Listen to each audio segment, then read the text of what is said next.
Namaskar दोस्तों, welcome to channel Toxicology on board.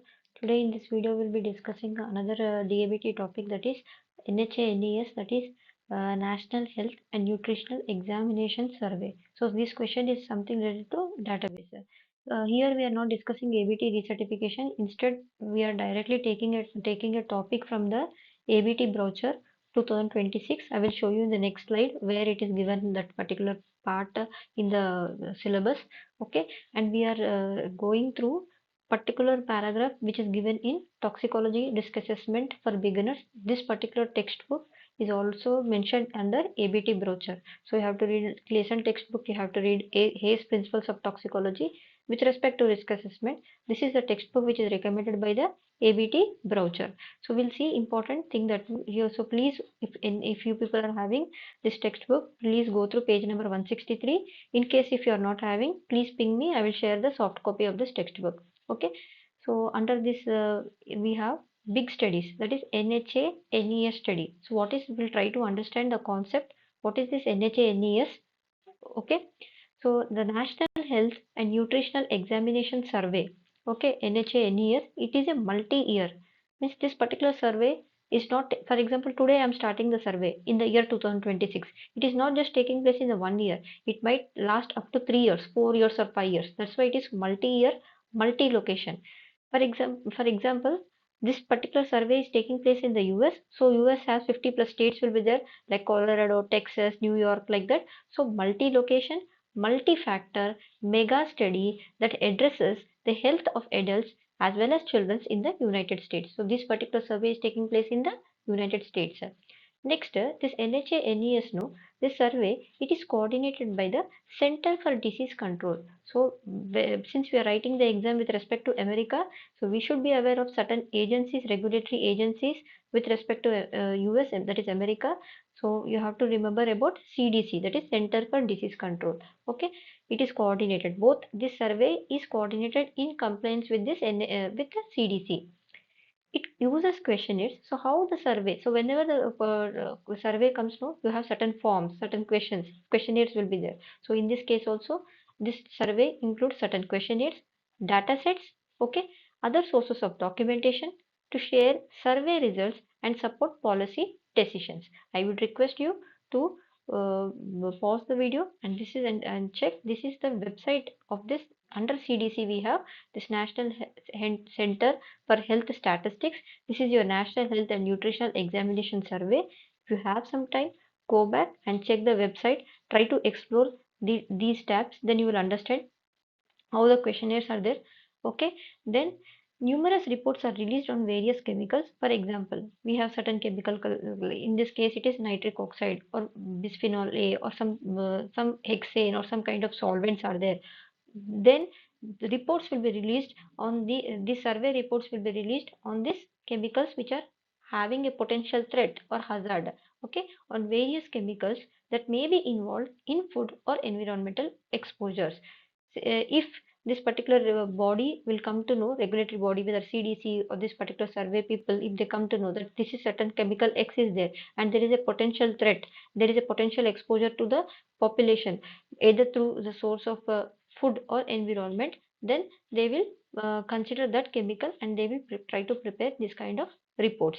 Interpretation of the data. Once you gather all the information, integrating the data is also a very big challenge to the risk assessor, toxicologist. So interpretation of the data, that can have a near of dozen evaluation factors. So when you are interpreting the data, you have to correlate various factors, is enormously challenging for the risk assessors, as we discussed.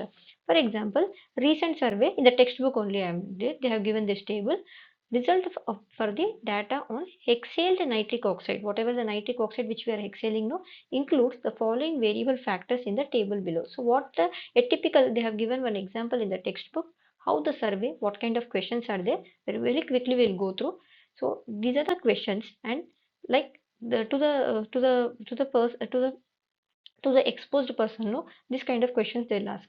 Is there any breathing problem, you require oxygen, problem taking deep breath, yes or no, such kind of time. If there is a much more elaborate explanation need to be given, then we can write smoked last hour, when you exposed to this particular nitric oxide, did the person did any smoking, exercised earnestly last hour. He did 1 hour before he did exercise, then he was exposed to this exhaled nitric oxide.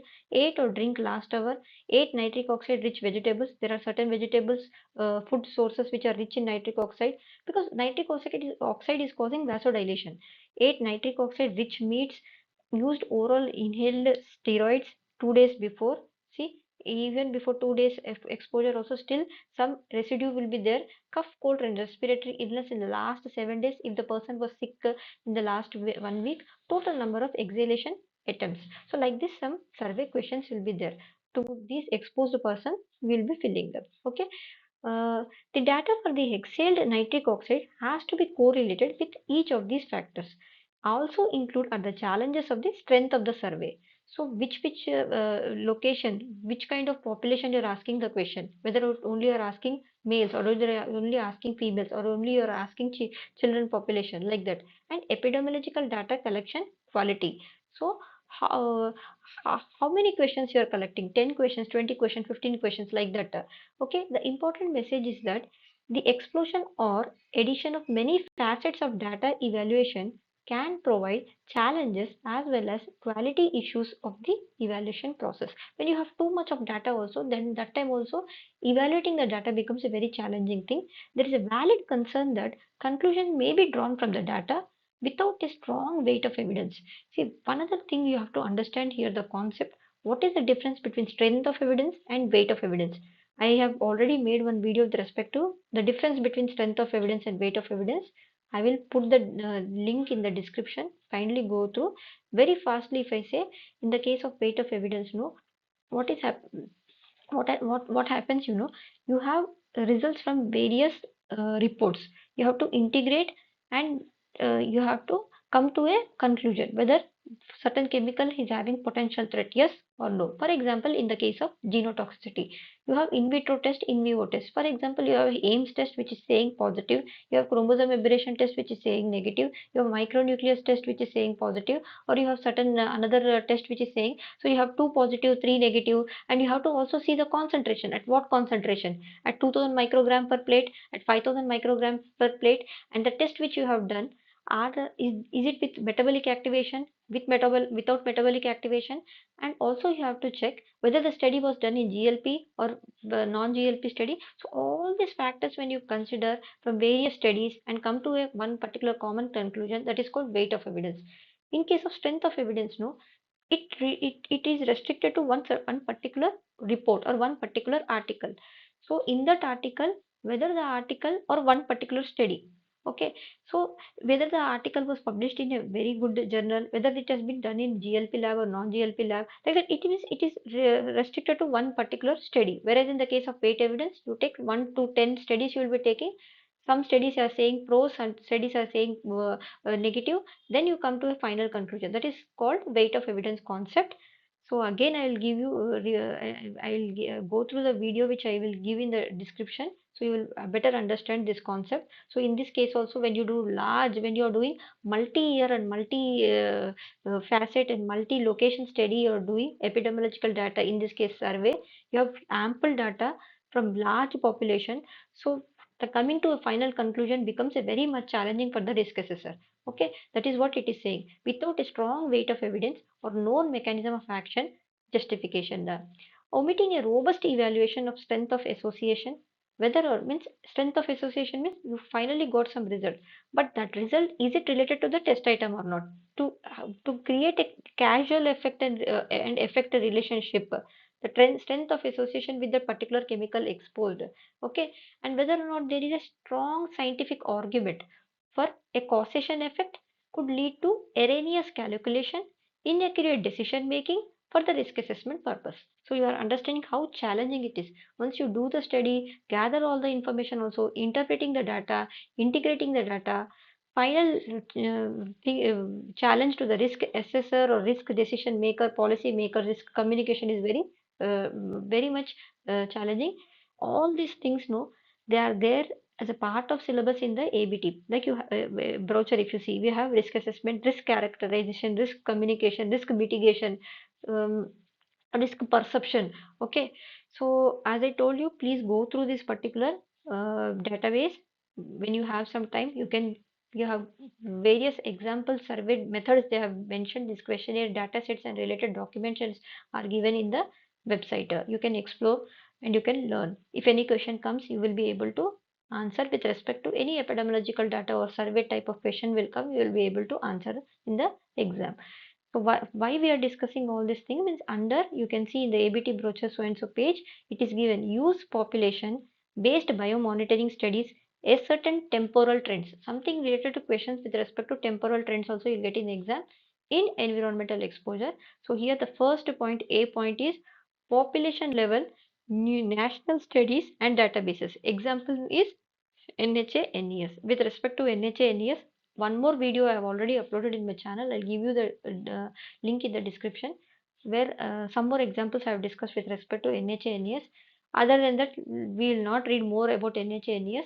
Okay, whatever the concepts that can be learned from this type of epidemiological data, how to understand, we'll read only this much is enough. You open the risk assessor book. In that, some 7 pages, in that one or two pages are only there with respect to NHA, NES. So read that one. That much only you'll get it in the exam, I believe. And in addition to that, we'll see some questions, one or two questions which were asked in AACT, that is American Academy of Clinical Sciences, since the question paper is written by American board. So two questions I came across this one, that is in the question of the day. Very quickly we'll go through. So previously we have discussed the example with respect to nitric oxide in the textbook. In this AACT example, they are giving BPA. So BPA, what we have, what is bisphenol BPA, and where is the substance found? Why are people concerned about BPA? So why we are discussing this question here? Similarly, in the NHANES database survey, they identified that BPA is a certain chemical. It is having a potential threat. People are getting exposed to various sources.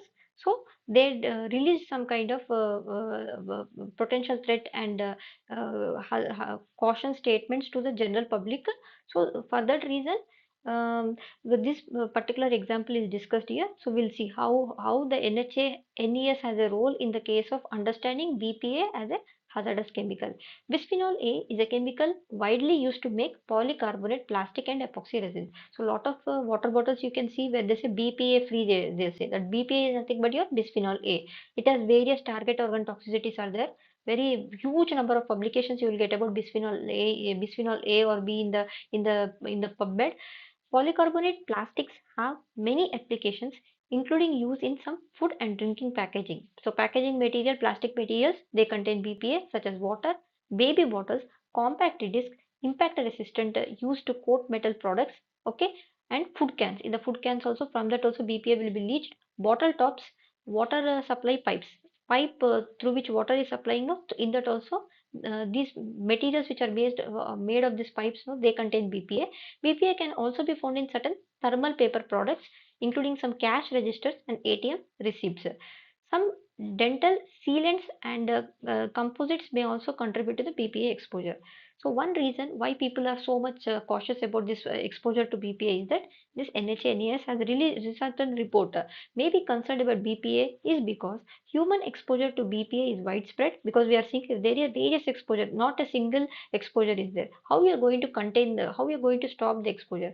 The 2003 and 2004 National Health and Nutritional Examination Survey. So in 2003 and 2004, NHANES has released one survey report with respect to BPA conducted by Center for Disease Control and Prevention, and found detectable levels of BPA in 93% of Americans 6 years and older. So what is the population age was 6 years and above. So in that, around 93% of Americans, they found that BPA was present, okay, detectable level. Another reason for concern is, especially for the parents, maybe because some laboratory animals at the same time, some animal reports, animal studies were there, subtle developmental effects in the fetuses and newborns exposed to low doses of BPA. So these were the potential threats because of which. So you can understand what is the significance, what is the importance of such survey, how it is going to bring a caution to the general public.